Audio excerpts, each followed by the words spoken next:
This is the Secret Life of Mold podcast. Craig. I got to stop you right here. I'm not really sure if I can move forward. I'm not sure if I can move forward with this podcast. I know I just got on, but I just have to tell you guys, like, it is freezing in my house right now. Like, look how I'm dressed. Like, it is definitely, it's like 50 something degrees in here. And I don't know why it's like this, but at least I guess it's No Shave November. And I got this little beard thing. Is that what's going on there? Is that helping keep you warm? It's beardish. I feel like It's beardish. It's beardish. It's feel not like Brandon beard, but it's beardish. yeah. I was gonna right? say we're at the beginning of the month here, so you obviously just got started. It's true. It's true, but it is cold. It's a really weird day. Like, yeah, my kid's very last football game. It's freezing in my house. Like, everything just doesn't seem like. I think we're gonna get through this, row, but I think we're gonna see how it goes. I think we can get through it together if we all put our heads down and I do like it. I do like it. Sorry, Craig. Carry on. Well, I just can't wait till our last episode and see how that fills in there. Yeah. Stay tuned. Stay tuned. There you go. If there was any reason to stick around, Beard-ish Volume 2 is next week, right? Yeah, there you go. I'm not sure I'm going to be able to tell the difference between you and Brandon, though. I'm going to have to. By then, one of you guys might have to wear a hat or something. That's a tall tree. Oh, there we climb. go. I like it. Well, gentlemen, let's just jump right in. Today, I'm super excited to have both Brandon Apple, who is the COO of Mold Inspection Sciences, as well as Mike Marshall, COO of Mold Inspection Sciences Texas, back with us. Last week, we had a great episode, great stories. Really looking forward to doing that again and just kind of revisiting some of what we touched on last week. And the different types of samples that we provide.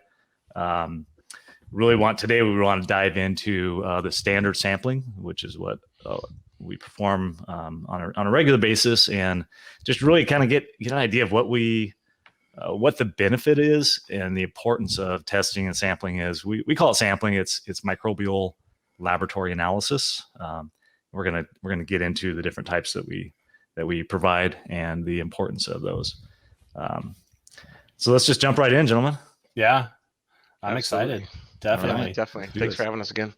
Well, I guess I'll jump in and you use the term standard sampling. What do we kind of mean by that? In my opinion, that's some of our more traditional samples, the ones that have been kind of the staples for a long time. They're kind of, again, the traditional way. I don't know how else to say it. It's been in the bag of tricks for a long time.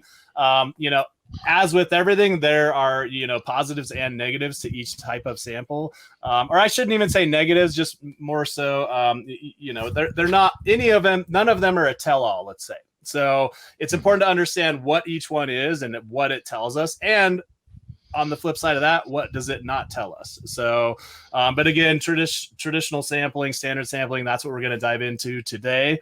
And I'll just start with probably the most well-known type of sampling within the industry is probably air sampling. It's really, what are we doing with air sampling? We're trying to determine whatever mold spore types and concentrations might be within the air in that space at that time. So how do we do that? We use a very specialized air pump to draw air through what's referred to as a spore trap.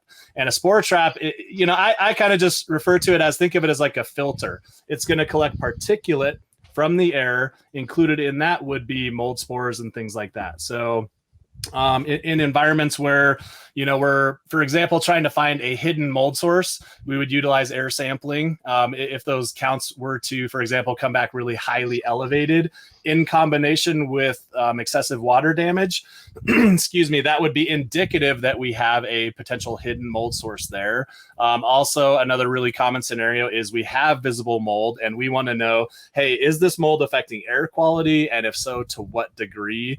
That can really play into our recommendations in the end, in the fact that if we have excessively high airborne counts, we're going to assume that contents potentially need to be clean. Even, more so would be, hey, do we have cross-contamination of adjacent areas? That's really important to understand. So again, we're starting to determine that this one end of the spectrum is, what is our air quality within this space at this time? So that's kind of a broad overview. There's important things to keep in mind with air sampling, though. Kind of the myths and misconceptions is what I'll call it. They've been for a long time missold as kind of a tell-all, and I see this a lot in the real estate industry. Is you'll have a home inspector come in and he'll do his thing, which is different than what we're doing for sure. He's kind of looking at general electrical problems and things like that, but then they might offer, hey, and I can also do an air sample in the center of the house and tell you if we have a mold problem or not. That is absolutely not quite how an air sample works. They're just not a tell-all. They do tell us what's in the air at the time, but it's not going to tell us if we have a mold problem or not. The reality of it is you can literally have a mold issue, but that mold source not be actively sporulating or sending spores into the environment. So again, you really have to start to understand what it's telling us, which is it's what's going on in this space at that time, if that kind of makes sense for everyone. So another kind of misconception I've heard is just, hey, we do one air sample in the middle of the house and it'll tell us everything. That's not true. They are definitely, pretty much room or area specific. You can't take an air sample, in the master bedroom of a home and expect it to give you conclusions about the guest bath over on the other side, things like that. So they are very room specific. And as a result, we typically recommend those very specific to certain areas of the home where there's a potential issue. So we want to start to pinpoint our issues with those air samples. So definitely a really, a really useful tool for sure as part of that investigation. Right. Yeah. Another misconception I think that I've heard is, air sampling is really not relevant. We hear that occasionally. People will do some research on mold inspections and assessments, and they hear that air testing isn't necessary. It's not accurate. It's not, what we know for doing this for a long time is that there are times where an air sample may not show a problem.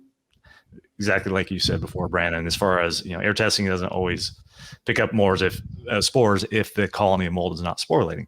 Yeah. But we also see on the flip side that sometimes we get a few of those marker spores that come up in those air samples, and it may not be at a really highly elevated level, but it's enough to tell us, hey, we really do think there's something going on that just isn't visible. Yeah, absolutely. So we truly believe that air testing is it's data that can be very definitive and very useful oftentimes, and sometimes it's not, but it's part of that big picture that for sure. We're looking at the total analysis of a home, which includes the sampling, includes the visual assessment by a certified mold inspector who's doing moisture testing, identifying those areas that we suspect there could be mold growth. Yeah. Brand, when you're talking about the air testing and sometimes pinpointing areas that we don't know about or don't see, it reminded me of a story of a couple that I worked with quite a few years ago. I did an assessment for them, and this home was a beautiful home, probably 4,000 square feet, newer home. Very good condition. Obviously had been prepared for the sale as well. They'd gone through and done some painting and cleaning, and it was just a really clean home. In fact, I really didn't find any red flag conditions at all. So I didn't really have strong recommendations for sampling in certain areas. But my clients, they had a previous mold problem. They were relocating, I believe, from another state. So they had been through mold remediation. I believe that one of them actually had some sensitivities as well. So they were really concerned about mold.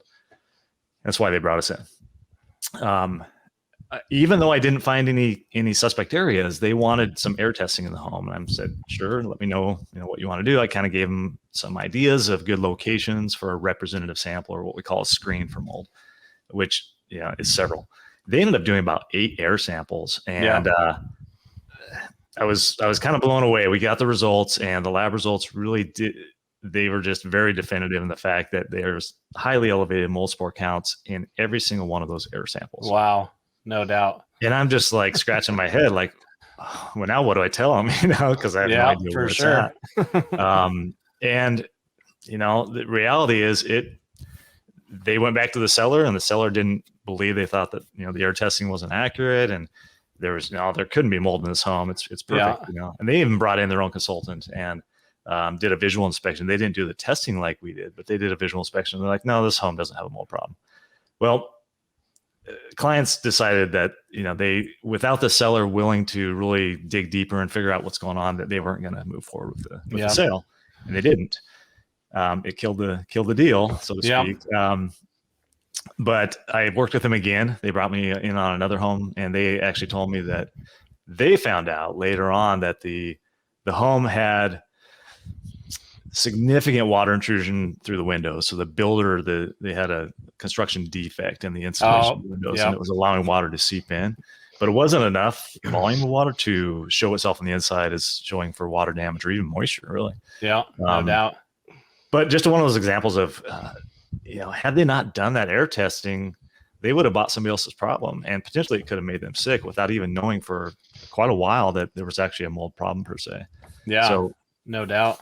That's an example of when air testing is very definitive, and it really shows us the bigger picture of what's going on in a structure. Even if we don't see it with our own eyes. Yeah, for sure. When nothing's visible. Yeah. Well, I got something to say, but I'm not kidding you. It is freezing in this house. Oh my gosh! Do some jumping jacks. But you guys, I think I need to. Like, I was like, it is freezing in here. Anyway, one of you guys things you guys touch on that's really, really important is making sure that we define what that sampling strategy looks like, right, to the client. It's not just about going in and running a bunch of samples. That's not going to get you the best answers. Can you run samples that give you different answers than if you find something that's conducive to mold growth?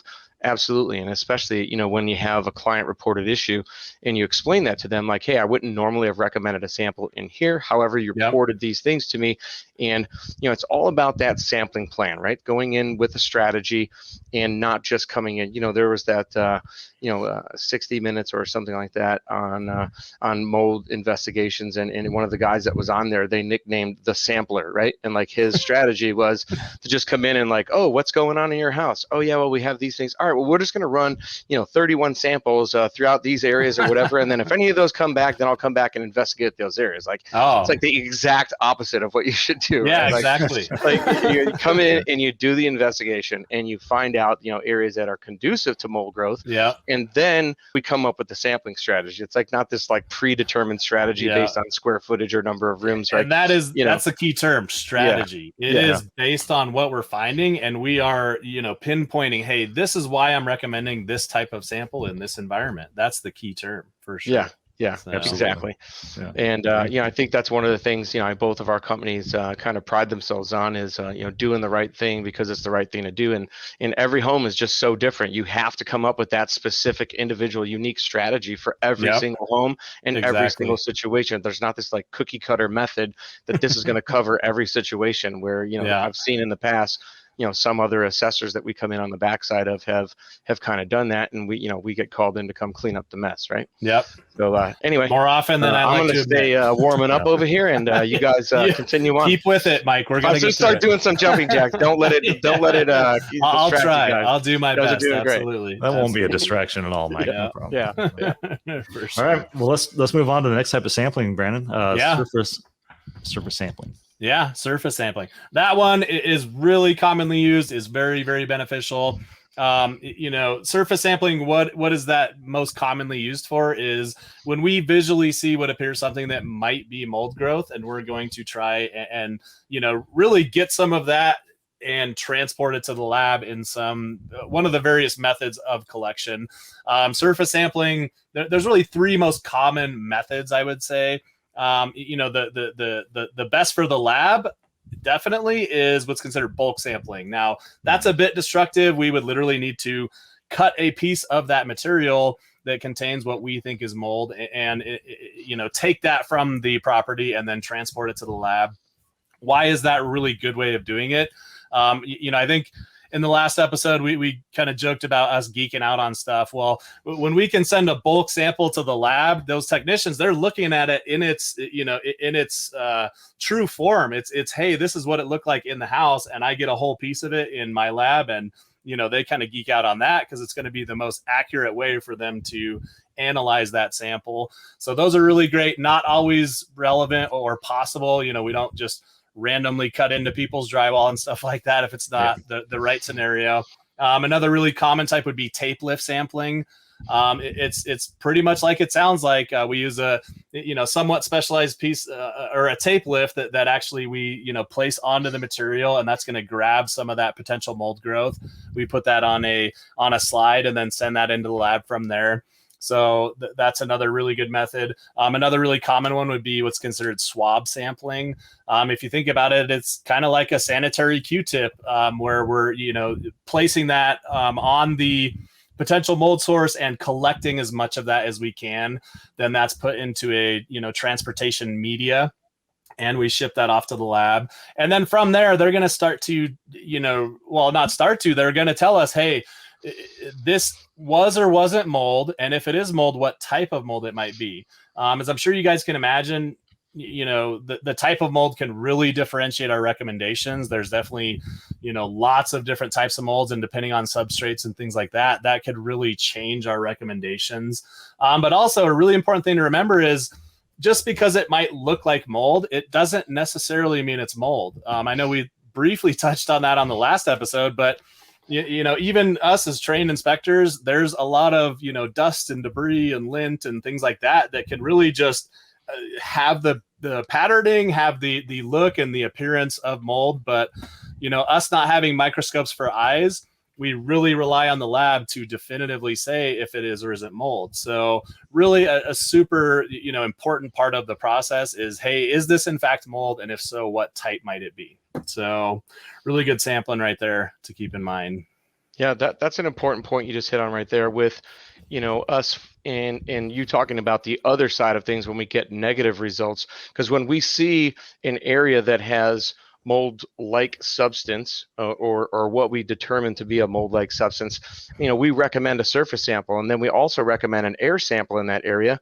And the reason for that, and we've seen it, hundreds of times where, the area that's on the outside, the exterior of whatever substrate is, the drywall, the window ledge, whatever, that comes back or has come back with, no mold spores in it. But we take an air sample in that area because obviously something was happening there for all that to collect right there. And then we get a hit on a different, a different or even non-existent type of mold that was in that surface sample.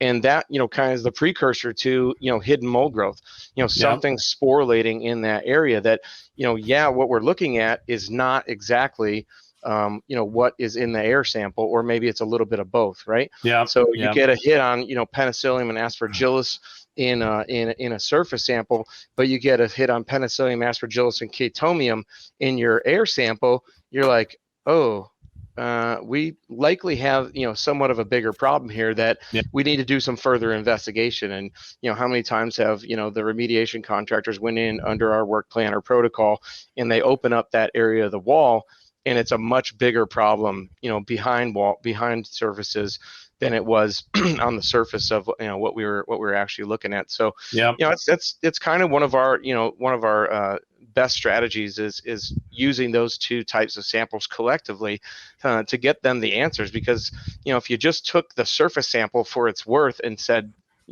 well, you don't look like you have a mold problem, just clean this area up, likely you're going to come back out there in a couple of months, and that other problem is now starting to hit that surface, right? And now you got a big, and they're like, hey, well, 3 months ago or 2 months ago, you told me there wasn't a problem. So giving us the tools and the ability to, test our hypothesis in those areas and then get the actual lab data to back it up will give us the best opportunity to come to you with, the best work plan to get that thing, get your house back to, that healthy living environment that you want. So good stuff, man. Great stuff. Yeah, for sure. Yeah, definitely. Sometimes we find conditions like we detect moisture or something in a wall, but there's really no visible mold growth to collect one of those surface samples. Yeah. A really cool type of testing that we do, which is the next one on our list to discuss, is if we are just, we're like, there's a pretty good chance there may be something going on that we just can't see inside a wall or inside a ceiling cavity. We can perform what's called ceiling, or we call it cavity sampling. Most commonly we call it wall cavity sampling. So let's just move right into that, Brandon. What do you want to share with us on the cavity sampling? Yeah, for sure. Cavity sampling, definitely a really good trick in the arsenal. I shouldn't say trick, tool in the arsenal. Yeah. And it's funny, we definitely most commonly refer to it as a wall cavity sample. It is kind of misleading in the fact that I will gladly do one in a ceiling, like you mentioned, or any other cavity. I actually had a client kind of give me a hard time over that. I think we were doing a ceiling plenum, and I called it a wall cavity sample, and he's like, well, but it's not a wall. Right. You're right, but just one of those little nuances to the terminology in the industry. But again, another very helpful tool. We have water damage at a space. We don't have any visible growth. We want to know, hey, is there a likelihood for hidden growth in here? Aside from an air sample, that's where a cavity sample can become really beneficial. Again, one of the ones on the more little bit destructive side of things, we do have to put a small hole into the drywall. I kind of prepare people just by, hey, it's about 3/8 of an inch, similar to the size of a large picture hanger or picture anchor. So we do have to put a hole into the surface. And then we stick in essence, a tube within that space. And we hook, similar to what we use on the air sampling, we hook a spore trap up to that. And then we're going to draw air from within that space. And again, we're capturing particulate, potentially mold spores included. So when that gets to the lab, they're going to say, hey, if we have mold spores, these are the types and these are the concentrations. So depending on what we see, in certain cases, we can say with almost 100% certainty that yes, there is a mold source within this wall. I have marker spores. They're in high concentrations. We have water damage. That kind of sells the story. So again, just another one of those tools in the arsenal when it comes to sampling, really helps us determine, what might be going on. Again, it's another data point. The more data we have, the more we really thrive on that. The more data we have, the more defined recommendations I can give you. And we put a lot of effort into our recommendations in our inspection reports. We want to tell you exactly how to go about it from start to finish, because this is why, and these samples give us the why and lead us to the how, if that makes sense. So again, another really good tool in the arsenal for sure. And one of the tools that we have kind of changed our vision a little bit on, in the fact that we do somewhat of a more aggressive type sampling when we do a wall cavity. But one of the reasons that it happened was we had a home where we got negative air sample results in a standard air sample, but the client's daughter was just experiencing these highly allergenic responses in the certain area of the home, and we're trying to help them get to that solution, trying to figure out what that is.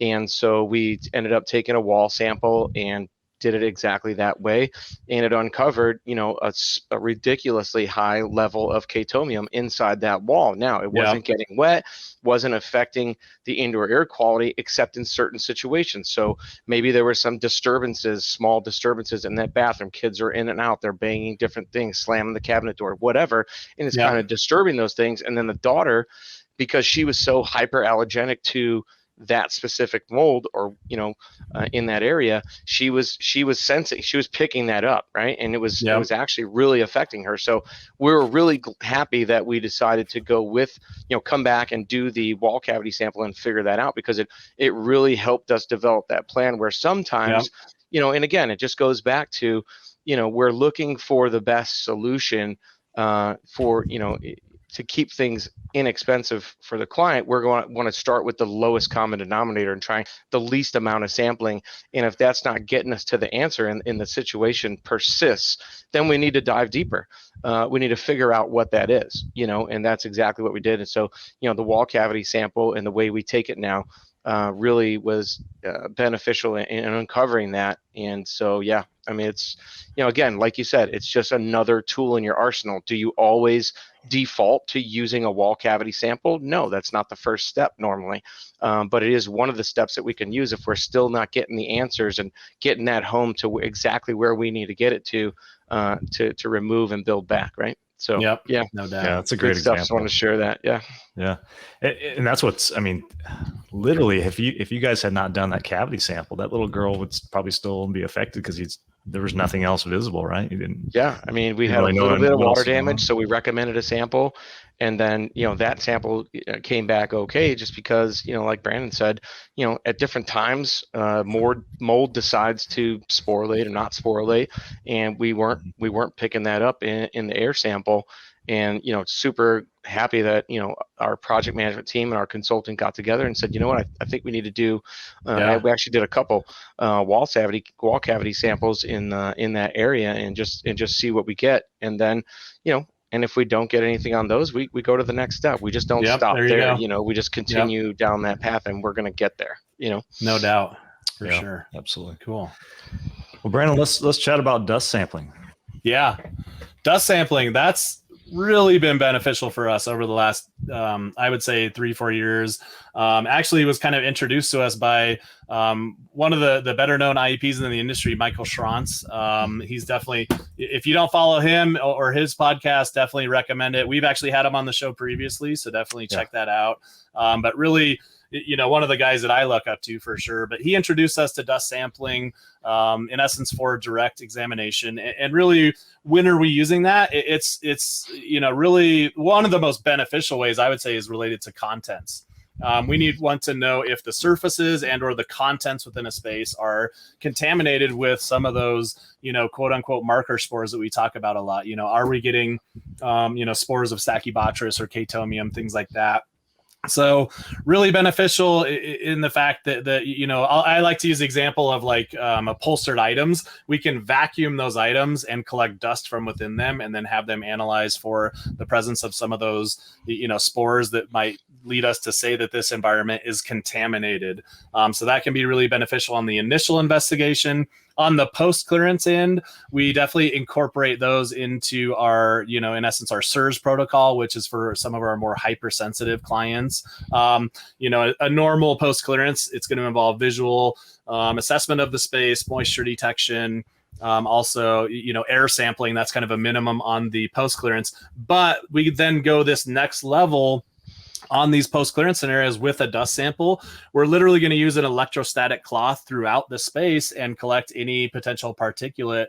Again, we're looking for the mold spore side of it, and we're going to send that to lab, and they're going to tell us, hey, you have normal conditions. Hey, that's what we want. Or, hey, we have some contamination in the space that still needs to be addressed. So dust sampling, again, another really, important tool for us. It definitely helps us look that next level deeper on these projects. And again, through the course of our investigation, as we're building that strategy, as the inspector sees that might be beneficial, they're going to incorporate it into, hey, here's how we're going to determine if what I'm seeing is affecting this or affecting that.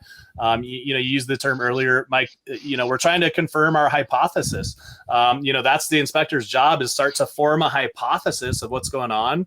And the sampling is that scientific method to help us confirm or deny that. So it's really, again, geeking out real hard in my head. You're right. This is what I do. Yeah. For sure. So. Yeah, I think it's important too for the audience to know that we use an independent laboratory for that analysis. Yeah, we're not doing that analysis ourselves. We're actually doing the data interpretation. So we're looking at the lab's analysis, and then we do our own professional level interpretation. But it's just really important to know that we use an independent, one of the best labs in the country, quite honestly. And they are accredited and so forth. So check out some of our previous podcasts to find out who that is. Yeah, we had a great podcast with them. So. Yeah, for sure. Yep. Eurofins, MLab, P&K, definitely one of the best partners we could ask for on a lot of the laboratory end of it, for sure. So yeah. Definitely. Well, circling back to the air testing, I just want to go over one question that we get a lot. We just customers call in and most people don't really understand the process of getting a mold assessment, and we do an amazing job. Our staff is top notch. Our customer service representatives are very, very well trained and educated. In fact, I think if most people called other companies after contacting our company, at Mold Inspection Sciences, I think they would find that just our staff is amazing. Yep, absolutely. We try to educate. That's a big part of what we do. And some of that starts with that initial call when they first call into our office. And we try to explain the process and the assessment and the sampling strategy and kind of how that all works. And one of the questions we get a lot when we're talking about air testing is we always let our clients know that, in order for us to really be able to analyze the indoor air samples, we need to know what are the types of mold that are in the outdoor environment that could be influencing the inside. And that's what we call an outside control sample or a baseline sample. Yeah. And we try to, educate people on that. It's kind of a difficult one for people to kind of wrap their brain around. But, Brandon, why is it important to have that control sample? Yeah, definitely. Like you said, definitely one of those things that's super important to it. And really how I start to explain it to people is, believe it or not, mold is a natural part of our environment. It's been here long before us. It'll be here long after us. Mold is let's say a natural part of our outside environment. What does it do? Is it breaks down dead organic material. It's really just part of the ecological life cycle. So as a result, airborne mold spores are expected to be outside. They're always outside. We're potentially always breathing them in. And as a result, those spores naturally infiltrate our homes. Every time we walk inside, we're carrying mold spores with us. Our homes, believe it or not, as tight as they build them nowadays, they still breathe with the outside air to some degree. They're just not our homes are not a bubble. So we expect there to be some degree of mold spores in every home. How do we start to determine what's normal for that day and time is what's going on outside at any given time. And then we said, that's our comparison point is, hey, this is what we have going on outside. Are we starting to see spikes in the concentrations or the types of molds as compared to that? Really, without that, you're kind of just shooting blind because our outside conditions definitely fluctuate. It could change due to weather conditions, temperature, wind. There's so many factors. The time of year. I'll actually, interestingly enough, right now, I've been noticing this trend over the past month or so. We operate in Seattle and Portland. Obviously, Craig, you're out in Portland there. I've seen a huge spike in Penicillium aspergillus types of molds in our outside samples. And as a result, we're starting to see that reflect into our inside, the insides of our houses. Just to give you an idea, I'm seeing, well, let's say the average for the Pacific Northwest, which I use that term very loosely. There's no true average, but you could say it's about 250, 260 spores per cubic meter. We're seeing on a regular basis counts up into the thousands, if not up closer to 10,000 spores per cubic meter. Wow. Why? What time of year is it? It's fall. The leaves are on the ground. It's wet out. Things are starting to degrade and things like that. So this isn't surprising, let's say. I will note, though, it's been a higher jump this year than years past. So again, another one of those things we're looking at as a trend. So yeah, not surprising that it's elevated. It's surprising that it's elevated that high. Yeah, exactly. That's a big number. Yeah, exactly. So. Yeah, sure is. Well, gentlemen, this has been another entertaining episode of The Secret Life of Mold. Mike, you okay over there? You warm enough? I'm just dying for you to say let's go because I'm going to start a fire and hopefully somebody's downstairs making me some hot cocoa. I can't feel my fingers right now. So for reference, Mike is in Texas. I hope everybody noticed his banner. Right. So it shouldn't be surprising that a little bit of chilliness is bothering him. He just forgot to turn his furnace on this morning, right? Yeah. I don't turn it on. I tell my kids, if you're too warm, then take some clothes off. Or you're too cold right now, put some clothes on. So I have to follow suit. That's what I had to do. There you go. Lead by example. That's right. If only my kids lived with me anymore. Yeah. Hey, one thing before we close though, real quick, I just wanted to point out that we touched on getting to the proper solution, and it's not always a mold issue that's causing some of the health issues that we got going on inside, but we do start there, and if we have to rule that out that it's not that, we do a multitude of testing, and we're committed to getting you back to that healthy living environment that you deserve. This is to our listeners, and we can basically I want to probably shoot myself in the foot here, but we can basically test for just about anything that we feel we might be causing some of those issues. So, reach out to us and let us help you get to that healthy environment that you deserve. It's your home. You should feel safe there. And if something in there is getting you sick, call Mold Inspection Sciences or Mold Inspection Sciences Texas, and we're going to get you that solution. There you go. Boy, Nice. Well said. Well said. Yeah, for sure. Well, gentlemen, thank you again for your time today. It's been very informative. Like always, next week, looking forward to our episode on qPCR. It's the exciting testing on DNA sequencing for dust analysis. So really helpful. We're going to definitely take a deep dive into that. So thanks again. I'm and excited. Stay tuned for Beardish Level 3. All right. Yeah. Can't wait to see it. See y'all. Always a good time. Thank you. Yeah. Thank you all. Appreciate it. Have a great day. Guys. Too. Okay. And thank you for joining us for today's live episode of the Secret Life of Mold podcast. Join us next week, same time, same channel, for our episode on qPCR sampling. You won't want to miss it. Thank you for joining me today for this episode of the Secret Life of Mold podcast. If you need help with mold issues in your home or office, we'd love to help. For our Texas location, please call 888-335-MOLD. That's 888-335-6653. Or email contact@moldtx.com.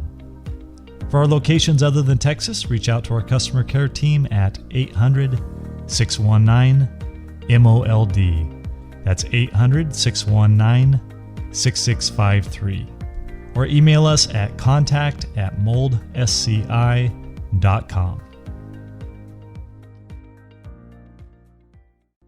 All information, content, and material on our podcast and on our websites is for informational purposes only and is not intended to serve as a substitute for the consultation, diagnosis, and or medical treatment of a qualified physician or healthcare provider. We survey and test for asbestos in structures and materials, not in humans. If you suspect asbestos-related health issues, please contact your medical provider for diagnosis and advice.